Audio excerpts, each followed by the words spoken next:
Sejam muito bem-vindos ao primeiro vídeo de uma nova série aqui do canal chamada Sábios Rabínicos, que tem por objetivo examinarmos a vida e obra dos mais proeminentes pensadores judeus ao longo da história. E para começarmos a nossa série, então com chave de ouro, hoje nós vamos compreender a respeito da vida e obra de Maimônides, também conhecido como Rabbeinu Moshe ben Maimon, ou ainda pelo acróstico mnemônico de Rambam. Maimônides foi um dos mais proeminentes pensadores de toda a história do povo judeu. Até mesmo existe uma certa frase popular que diz que de Moisés, nosso mestre, no caso Moisés que recebeu a Torá no Monte Sinai, a Moisés, Maimônides, nunca houve alguém como Moisés. Então nós vemos que essas duas grandes figuras, tanto Moisés, que tirou o Israel do Egito, quanto Moisés e Maimônides são praticamente comparadas entre si, de tamanho que é a grandeza de Maimônides. Maimônides ele não foi apenas um rabino, ele também foi um filósofo proeminente, também foi um astrônomo e, além disso, foi médico, bastante proeminente de seu tempo. Maimônides foi, inclusive, o médico oficial da corte do sultão do Egito. Então nós vemos aí que Maimônides realmente era um homem muito grande de seu tempo. Suas obras, como por exemplo o Guia para os Perplexos, servirá até mesmo de um guia para a Suma Teológica de Tomás de Aquino, que foi um dos mais importantes escolásticos cristãos da Idade Média. Então nós vemos aí que o pensamento filosófico e teológico de Rambam ele não esteve confinado apenas aos muros do judaísmo, mas ele se expandiu muito além, para o pensamento dos cristãos e outros filósofos proeminentes, como por exemplo Duns Scoto, Leibniz e ainda o pensamento de Spinoza. Então, sobre as obras de Rambam é o que nós compreenderemos um pouco mais também no vídeo de hoje. Outro detalhe também curioso a respeito de Maimônides é que, na verdade, o seu nome é Moisés, filho de Maimon, que em hebraico seria Moses ben Maimon. Mas quando esse nome dele foi transposto para o latim, ele recebeu um sufixo de origem grega que significa idis, para significar o ben, que em hebraico se chama filho de. Então, ao invés de falar ben Maimon, ficou em latim como Maimonides, justamente tendo esse sufixo idis. E é por isso que o nome dele se popularizou, principalmente na tradição latina ocidental, mais como sendo Maimônides, enquanto mais no Oriente, normalmente, esse grande pensador judeu, ele é conhecido apenas como Moses ben Maimon, ou ainda como Rabbeinu Moisés ben Maimon, que significa nosso rabino Moisés, filho de Maimon, ou ainda pelo acróstico de Rambam.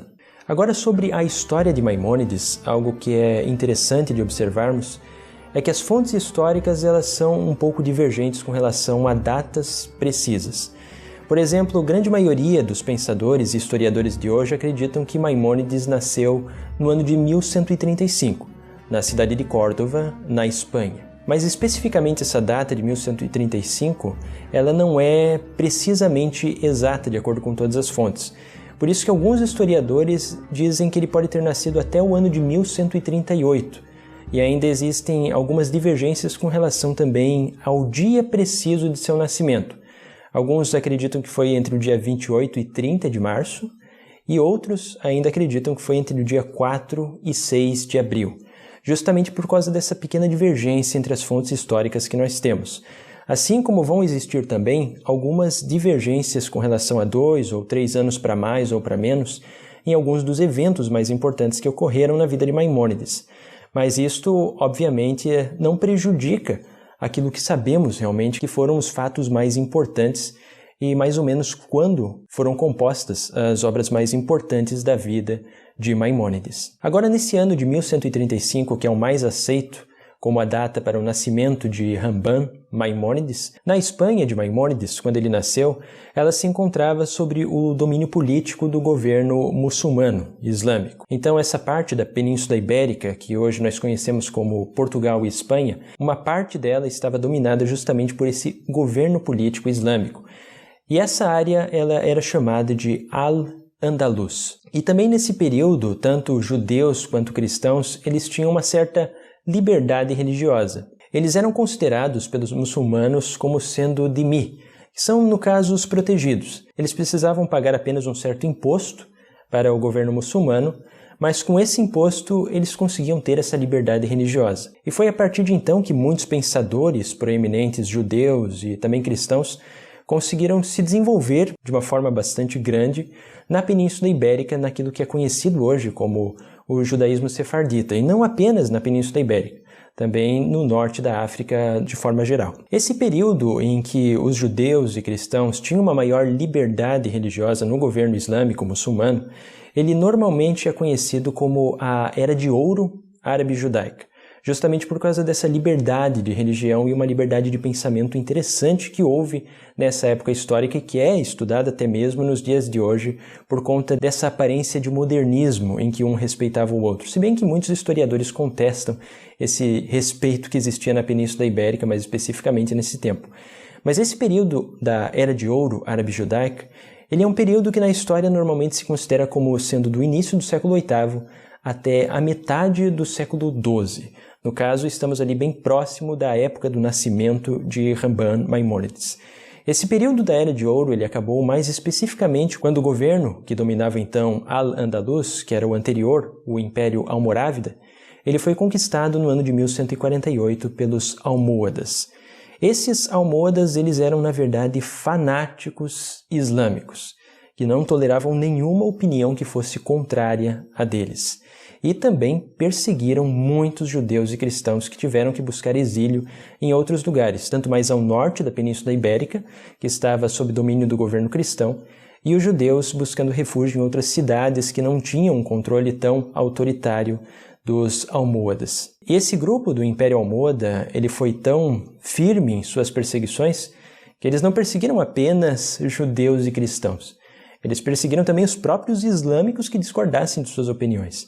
Então é por isso que se considera pela maioria dos historiadores como o fim da Era de Ouro do pensamento árabe-judaico, justamente a conquista da Península Ibérica e também de Marrocos pelos Almohadas, que eram grupos fanáticos e bastante intolerantes de qualquer forma de pensamento que fosse contrária ao pensamento deles. Com isto, nós vemos que então a família de Maimônides, a partir do ano de 1148, teve de, infelizmente, se mudar da cidade de Córdoba em que ele nasceu.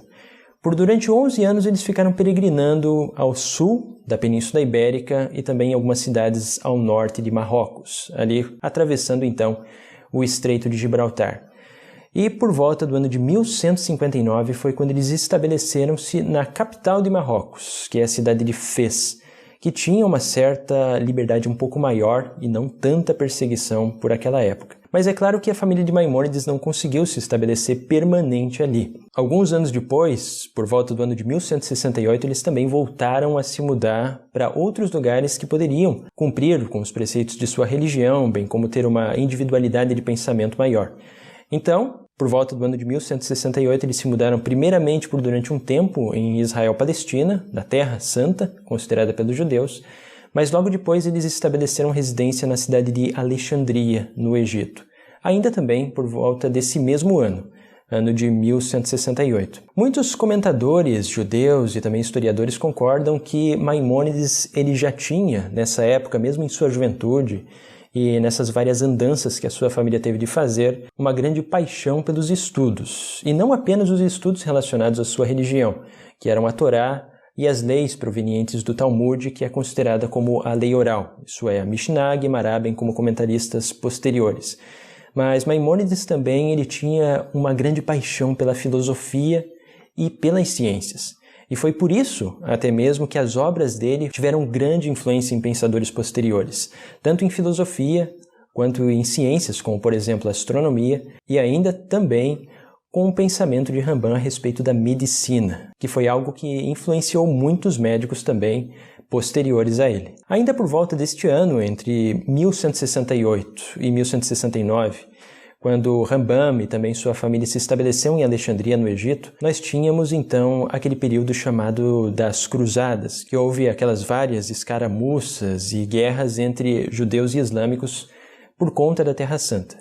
E quem era o rei de Jerusalém naquela época era Amaurico. E nessa época, entre 1168 e 1169, Amauric fez uma campanha ao Egito, e mais especificamente na cidade de Bilbis, muitos judeus passaram a ser cativos desse rei de Jerusalém, que era um rei cristão. E Maimônides exerceu nesse período de tempo algo que foi muito importante para os judeus dessa cidade. Ele mandou várias cartas para as comunidades judaicas que se encontravam no Baixo Egito, que é aquela região muito próxima ao Delta, que é justamente por onde corre e desemboca o rio Nilo no mar Mediterrâneo. E justamente essas cartas de Maimônides continham pedidos de doações de dinheiro para as comunidades para justamente conseguir pagar pela liberdade desses cativos judeus que se encontravam em poder de Amauric. E o interessante é que Maimônides conseguiu sucesso, ele conseguiu realmente libertar os judeus de Amaurico, graças a essa cooperatividade que, através de Maimônides, os judeus egípcios tiveram. E por conta dessa atitude de Maimônides, que foi realmente algo muito importante para a comunidade judaica no Egito, é que os historiadores dizem que, provavelmente por conta disso, Maimônides foi escolhido para ser o Nagid dos judeus que se encontravam no Egito. Nagid era como se fosse o príncipe, como se fosse o líder do povo judeu daquela região. E isso ocorreu ali por volta do ano de 1171, então alguns anos após. Então nós vemos que Rambam começou já a ser bastante proeminente, antes mesmo de escrever as suas obras que vão ser um legado para gerações posteriores. Agora, por volta dessa data de 1170, 1171 a 1172, acabou acontecendo algo bastante impactante na vida de Maimônides, que foi justamente com o seu irmão, David ben Maimon. Maimônides ele conseguiu se dedicar ao estudo com bastante aplicação justamente porque ele não tinha uma obrigação de passar tanto tempo trabalhando com outra coisa, a não ser trabalhando com as preocupações intelectuais, porque quem financiava os seus estudos era justamente o seu irmão, que era um comerciante bastante prodigioso e que alguns apontam como ele tendo feito também comércio de pedras preciosas. E quando David ben Maimon estava fazendo uma excursão para as Índias, com o objetivo de realizar comércios e boas trocas, dentre muitos outros negócios nas Índias, é que acabou acontecendo o naufrágio e a morte de David ben Maimon. E a família de Maimônides nessa época, assim como a família judaica normalmente ela era muito unida. E foi por conta da morte do irmão de Maimônides, David ben Maimon, é que Maimônides acabou ficando em uma depressão praticamente terrível com ele. Até mesmo nos escritos de Maimônides ele diz que ficou por cerca de 1 ano de cama com febre alta ainda. Era um sentimento de depressão terrível que ele teve pela perda do irmão dele. E por conta justamente dessa perda do irmão e da perda do financiamento que ele tinha para se aplicar com mais exclusividade aos estudos da religião e da filosofia, aos estudos intelectuais, é que Maimônides, para conseguir o seu sustento, então começou a trabalhar como sendo médico.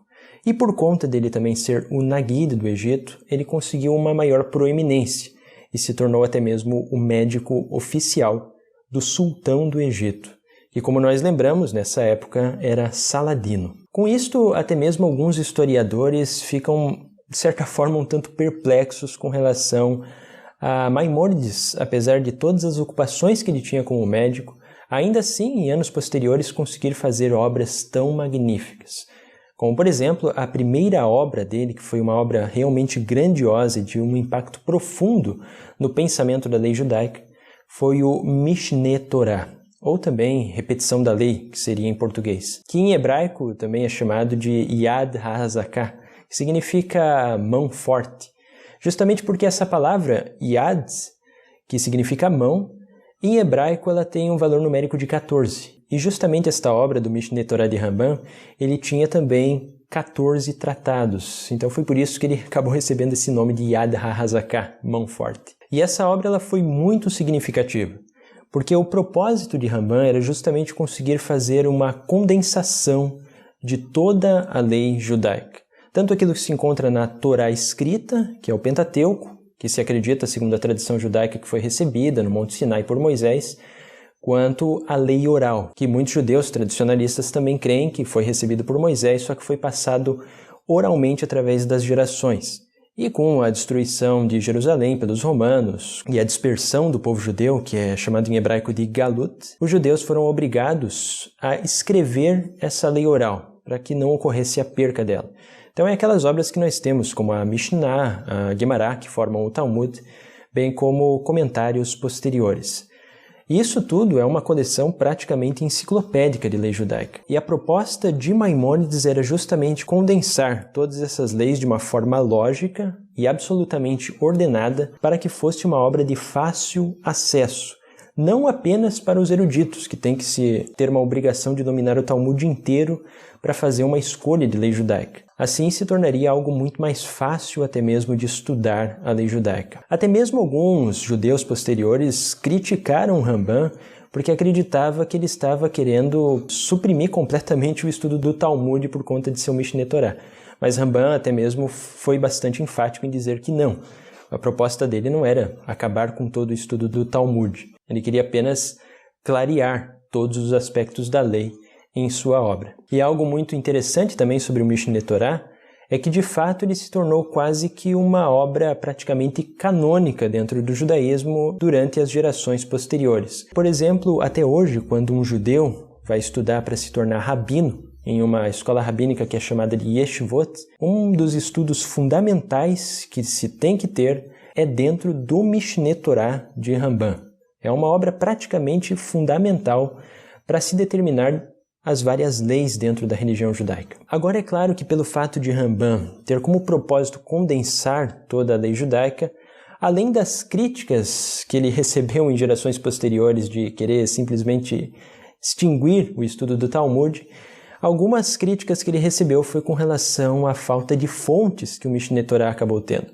Porque justamente como Rambam queria que tivesse uma obra simples e que contesse uma síntese de toda a lei judaica, ele não escreveu as fontes de onde ele tirou, de qual parte do Talmud que foi tirada tal decisão. E por conta disso, algo que é até mesmo muito parecido do que acontece, por exemplo, em vídeos de ciência ou história aqui do YouTube, em que muitos inscritos pedem fontes.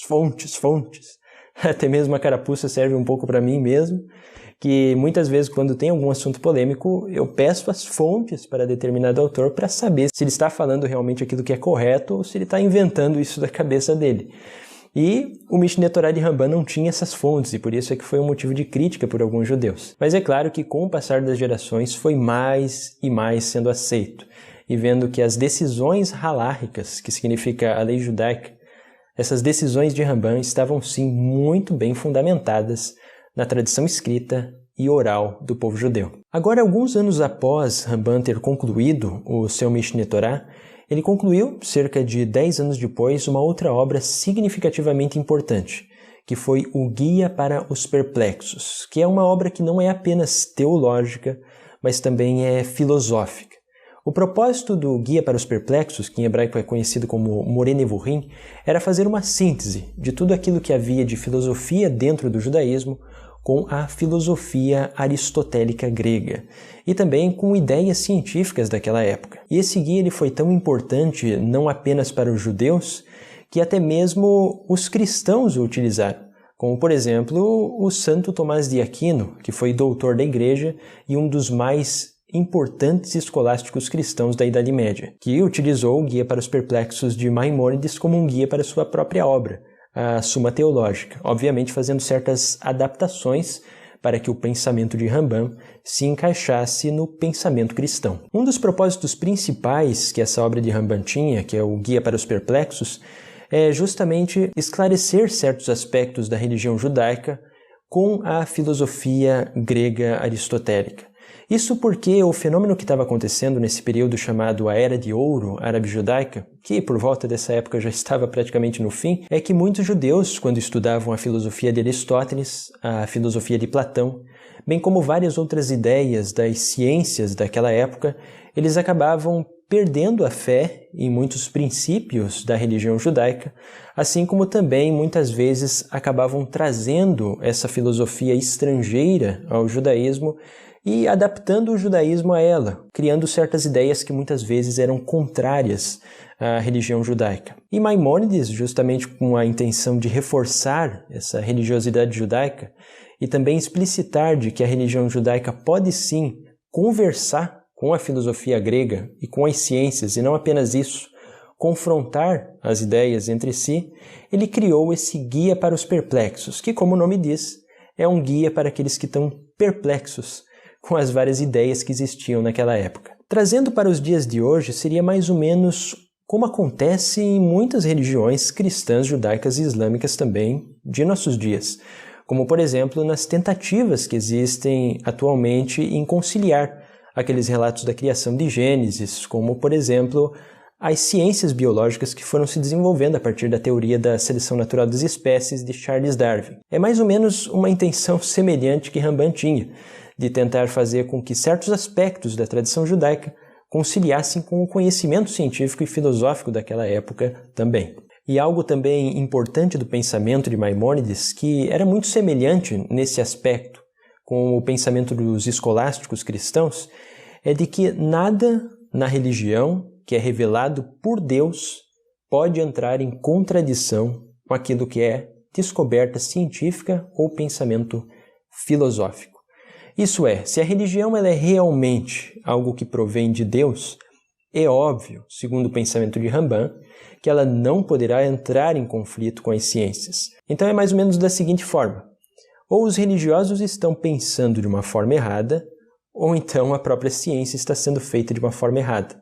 O caso é que não pode haver contradição entre esses dois campos. Era assim que era o pensamento de Rambam, e foi assim que ele dirigiu também o seu guia para os perplexos. E, obviamente, assim como acontece muitas vezes nos dias de hoje, essa obra de Rambam e muitas vezes certas interpretações alegóricas que ele dava à Bíblia hebraica acabaram desagradando aqueles religiosos mais fundamentalistas, que são os que interpretam a Bíblia de uma forma totalmente literal, sem levar em conta alegoria nenhuma, algo que acontece muito nos nossos dias de hoje. Por exemplo, até mesmo alguns desses judeus mais fundamentalistas, eles incentivaram certos cristãos dominicanos a até mesmo queimar a obra Guia para os Perplexos de Rambam, dizendo que era uma heresia completa.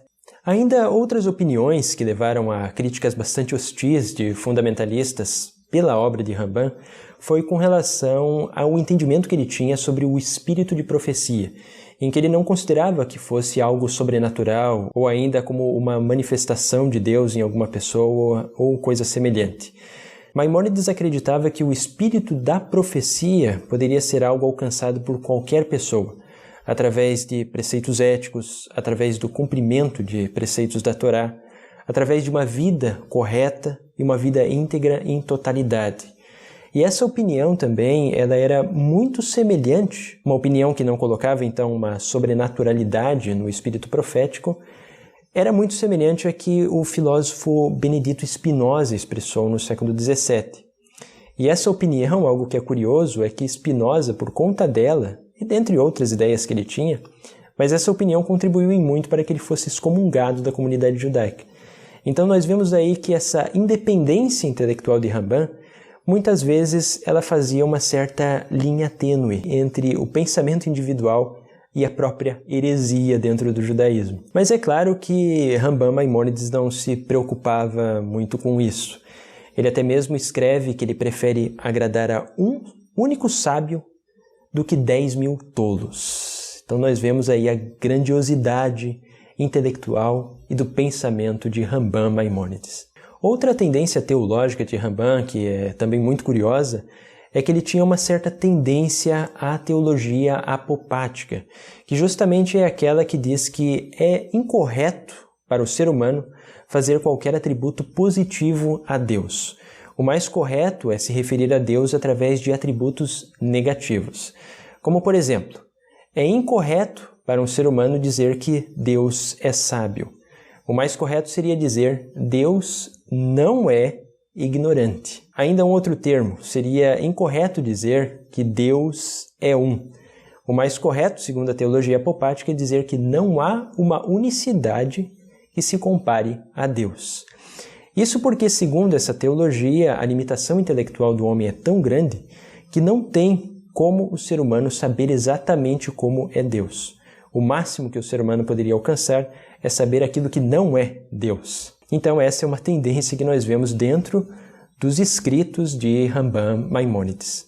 Maimônides também, em seus escritos, ele tentou fazer algo que os escolásticos cristãos também procuraram fazer, que foi colocar asserções ou provas, porque realmente em filosofia nós não podemos provar a respeito da existência de Deus, mas ele tentou colocar 25 dessas provas da existência de Deus, que eram justamente tentativas filosóficas de avaliar que a existência de Deus era absolutamente necessária. E ainda sobre essas provas da existência de Deus, eu aqui no meu canal pretendo ainda futuramente fazer uma série somente relacionada à filosofia, em que nós vamos discutir daí então sobre as provas da existência e as provas da não existência de Deus, como elas são entendidas até os dias de hoje. E também outra curiosidade do pensamento intelectual de Maimônides é que ele acreditava que existiam certas crenças que as pessoas mais simplórias devem ter e que não refletem necessariamente uma verdade.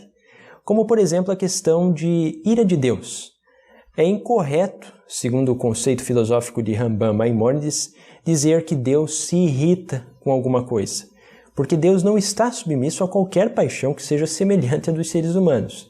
Mas é correto sim que as pessoas pensem que Deus se irrita com elas, porque isso faz com que elas parem de fazer aquilo que é errado. Então, apesar de ser uma crença que é incorreta, é uma crença que ao mesmo tempo pode ser muito útil. Então essa era uma das ideias que Rambam Maimônides compartilhava. Ainda outra curiosidade é que Rambam Maimônides era muito contrário aos estudos e à crença em astrologia, que nós vemos até nos dias de hoje sendo bastante comum por aí, inclusive em jornais. Maimônides até mesmo ria de quem acreditava que a astrologia funcionava. Isto porque Maimônides observava, por exemplo, a questão do paradoxo dos gêmeos, em que pessoas que nasceram exatamente numa mesma data tinham certos aspectos e personalidades completamente distintas. E isso para Maimônides era simplesmente a evidência de que a astrologia não funciona. E também Maimônides era absolutamente contrário à crença em astrologia, porque ele acreditava que a crença no destino era algo que limitava em completo a forma com que o ser humano guia a sua própria vida. Ele era totalmente contra essa noção e crença em um destino pré-determinado para as pessoas. Ainda nos escritos de Maimônides também existem várias outras ideias muito interessantes, que claro que aqui, devido à limitação de nosso tempo, nós não podemos explorar porque o vídeo iria ficar extremamente extenso. As obras de Rambam são realmente monumentais. Mas outra ideia também que ele combatia bastante em seu tempo é a respeito da crença que pessoas mais simplórias, tanto judeus e até mesmo cristãos, tinham de que Deus seria como um velho barbudo sentado numa nuvem no céu. Segundo o pensamento de Maimônides, esse é um conceito completamente errado de Deus. Deus não teria nenhuma forma. Simplesmente nada do que o ser humano consegue imaginar se aproxima daquilo que Deus realmente é. Então Maimônides também combateu esses certos pensamentos antropomórficos a respeito de Deus. É algo também muito interessante sobre o pensamento de Rambam Maimônides. Maimônides também foi o responsável por sintetizar e sistematizar os princípios da fé judaica, naquilo que ficaram conhecidos como os 13 princípios fundamentais da fé.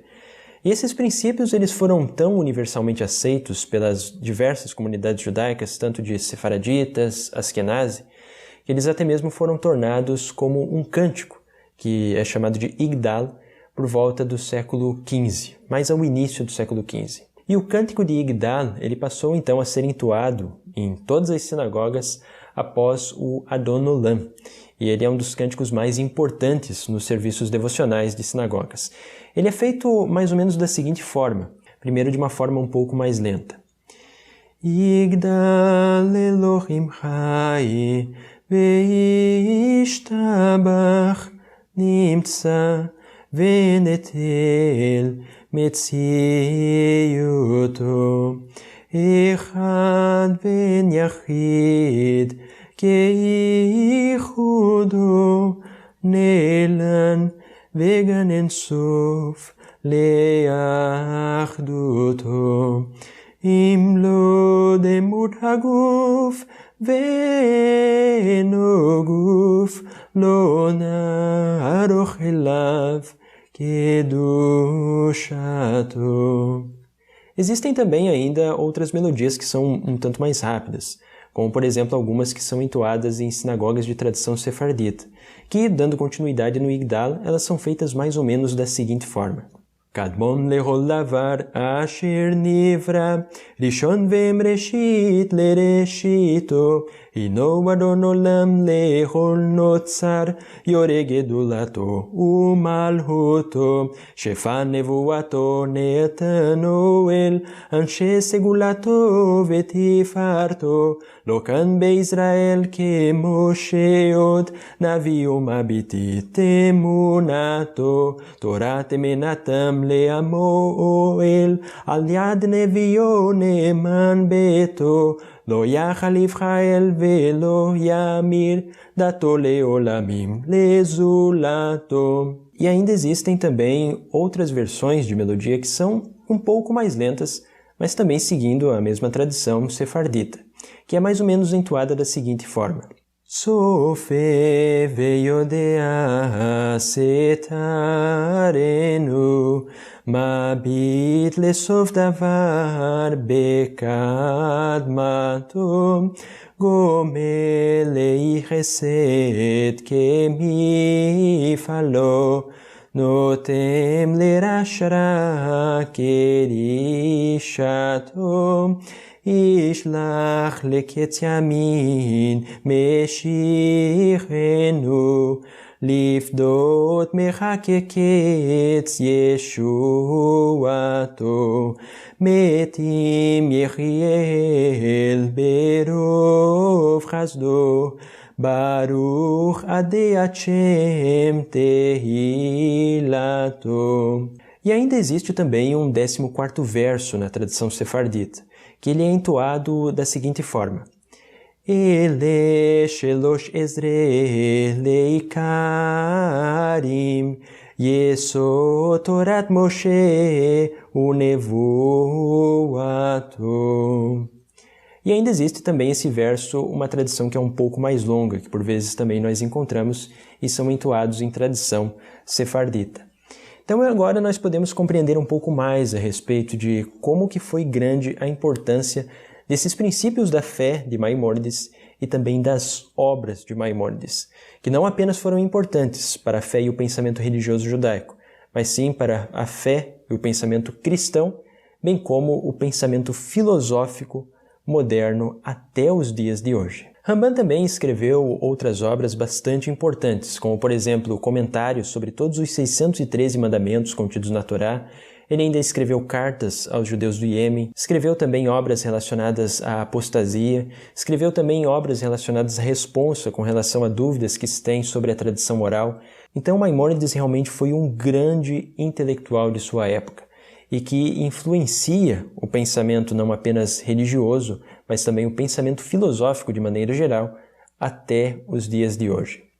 Por fim, Maimônides morreu por volta do ano de 1204, e os historiadores também ainda têm dúvidas com relação ao dia exato de sua morte, se foi no dia 12 ou 13 de dezembro, mas foi por volta dessa data. E conta-se a tradição que Maimônides morreu no Egito, e depois o seu corpo foi levado até Tiberíades, em Israel, onde ele realmente queria ser enterrado. Todavia, essa tradição, apesar de ter um túmulo, que normalmente existem peregrinos que vão até o túmulo de Ramban ainda nos dias de hoje, em Tiberíades, ela é uma tradição que ela não é universalmente aceita por todos os judeus. Como, por exemplo, algumas comunidades de judeus no Egito dizem que, na verdade, isso é uma lenda, e que o corpo dele ainda permanece no Egito até os dias de hoje. Nós não sabemos, como historiadores, ainda exatamente onde que Maimônides se encontra, de fato, a verdadeira sepultura dele. Mas o que sabemos é que o seu legado intelectual para a humanidade como um todo foi realmente muito, muito importante. Então, com isso, eu vou ficando por aqui e nos vemos até a próxima.